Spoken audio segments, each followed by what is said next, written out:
तकरीर आपने सुनी बहुत बेहतर, लेकिन इस पर हम सबको अमल करने की भी जरूरत है। अब इसे बात आपने सुना, जिसके पास 3, 2, 1 बच्ची हो और सही तालीम दिया और मुनासिब वक्त पर सही घर में शादी कर लिया, तो आका सल्लल्लाहु अलैहि वसल्लम के कौल के मुताबिक इंशाअल्लाह रहमान वो जन्नत को हासिल कर लेगा। और दूसरी हदीस पाक के मुताबिक जिसके पास कोई लड़की नहीं है उसका क्या होगा? तो वो किसी गरीब की लड़की को, यतीम की लड़की को, फकीर की लड़की को, जिसकी शादी नहीं हो रही है और इसके पास जायदाद का अंबार पड़ा हुआ, और वो अपनी बेटी समझ करके, अपनी लड़की समझ करके उसको तालीम देता है और सही घराने में शादी कर देता है, तो आका सल्लल्लाहु अलैहि वसल्लम के कौल के मुताबिक वो भी जो है जन्नत वक्त को जाए किए पाता है। अब आपके पास, हमारे पास ज्यादा वक्त भी नहीं है, और चूंकि उस तरह की बात भी नहीं है कि रात रात भर दुआ करे कि फजर को जो है ना छोड़ दे। नमाज 5 वक्त की नमाज पढ़ते हैं, 48 रकात होती है, और हर रकात के अंदर 2-2 सजदे होते हैं। अब कोई इंसान पूरे दिन भर की नमाज को कज़ा करता है, तो बताइए वो कितना बड़ा गुनहगार शख्स हो जाएगा कि जो कई एक सजदे जो है ना वो अपने दिन भर के गायब कर देता है। तो मुख्तसर वक्त है, मैं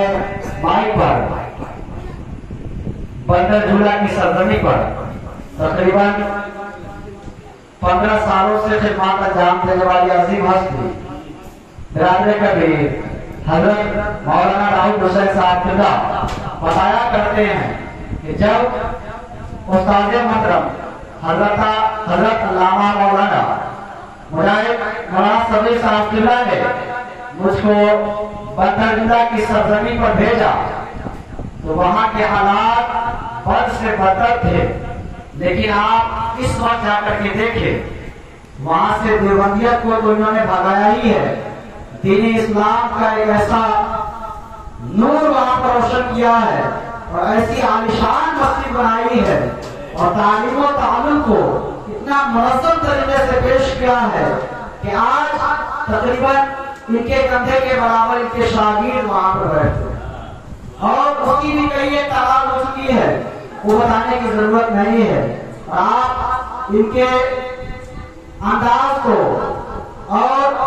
तक़वा और तहारत को आप बखूबी देखा करते हैं। मैं वक्त को ज़ाया किए बगैर हज़रत की बारगाह में गुजारिश करूंगा कि नाते नबी सल्लल्लाहु अलैहि वसल्लम के लिए आप माइक पर तशरीफ लाए और हम सबको मौजूद मसरूर कराएं।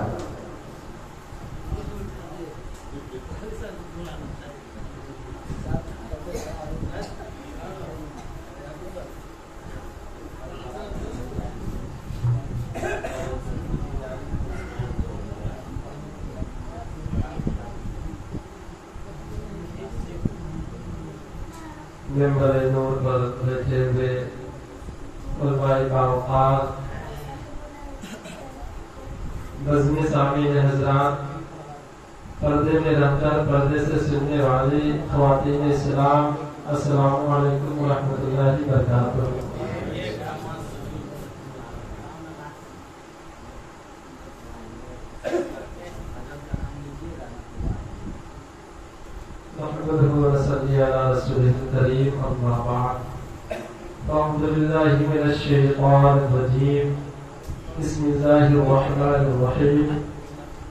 इन्नल्लाह व मलाइकतहु यसल्लूना अलन नबी या अय्युहल्लज़ीना आमनु सल्लु अलैहि व सल्लिमू तस्लीमा। अल्लाहुम्मा सल्लि अला सय्यिदिना व शफीइना व नबीना व हबीबिना व मौलाना मुहम्मदिन बारिक व सल्लिम सल्लु अलैहि व सलातु व सलामुन अलैहि या रसूलल्लाह सल्लल्लाहु तआला अलैहि व आलिहि व सल्लम। हज़रात गिरामी, हमेशा आप बारहा सुना करते हैं और हमारे अहले सुन्नत से कि दरूद पाक क्या चीज है, درود پاک کے فضائل بھی آپ سنا کرتے ہیں، جبکہ ہمارے اور آپ کے آقا ساری کائنات کے آقا جناب محمد رسول اللہ صلی اللہ علیہ وسلم ارشاد فرماتے ہیں کہ جو شخص میرے اوپر ایک مرتبہ درود پاک پڑھتا ہے تو اللہ تعالیٰ اس کے 10 درجات بلند فرما دیتا ہے اور 10 گناہوں کو مٹا دیتا ہے اور 10 نیکیاں اس کے نام زندہ نعرے تکبیر۔ تو پیارے آقا صلی اللہ علیہ وسلم ارشاد فرماتے ہیں کہ جو میرا عاشق، جو میرا غلام اس پہ ایک مرتبہ درود پاک پڑھتا ہے تو اللہ تبارک و تعالیٰ اس کے 10 درجات بلند فرما دیتا ہے اور اس کے 10 گناہوں کو مٹا دیتا ہے اور اس کے نام اعمال میں 10 نیکیاں اضافہ فرما دیتا ہے۔ تو حضرات گرامی، یہ درود پاک کی فضیلت ہے۔ جب ایک مرتبہ آپ پڑھ رہے ہیں تو یہ